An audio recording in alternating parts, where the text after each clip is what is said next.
The painful price of groceries these days is prompting the government to offer a one-time rebate for Canadians who may be struggling to put food on the table. The price of everyday groceries is taking a bite out of the Canadian household budget. Geez, $16, $17. Chickens that sometimes are $7 were $12 and $13. Coffee is all gone up. Are you feeling the pinch? Oh yeah, it's terrible. Like as a single mom with no help. Is there anything you're avoiding at the moment because the price has just increased too much? No. If it's a necessity, then I just have to deal with it. And I have to cut back in other places like Netflix. Probably meat. Yeah, that's very high. Vegetables are too.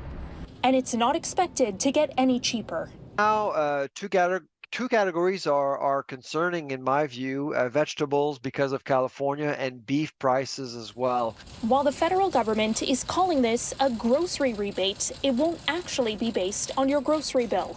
Rather, low-income earners will qualify for the benefit. That could save seniors and single people just over $200, and a family of four, $400 and change. Experts say it's essentially a rebranding of the recent GST rebate boost. So it's direct money, and of course, it's not required. One doesn't need to spend at a grocery store. It's a transfer that folks can spend as they see fit to meet their needs.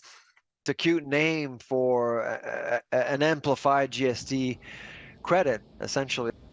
This professor in food distribution and policy says he'd like to see Ottawa address issues impacting food affordability, like shrinkflation or the impact of the carbon tax. It is a one-time payment, and that's a problem because food inflation won't disappear.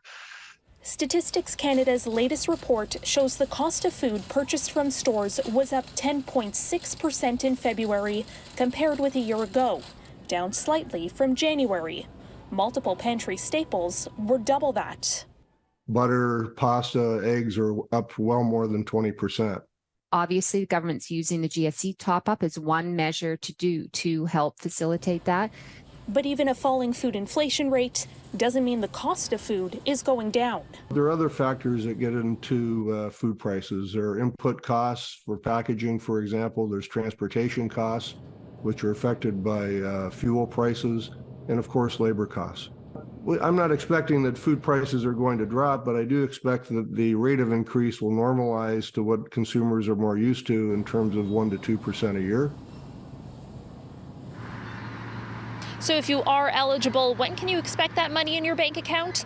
It will all depend on how quickly the government can get the legislation passed to implement the budget.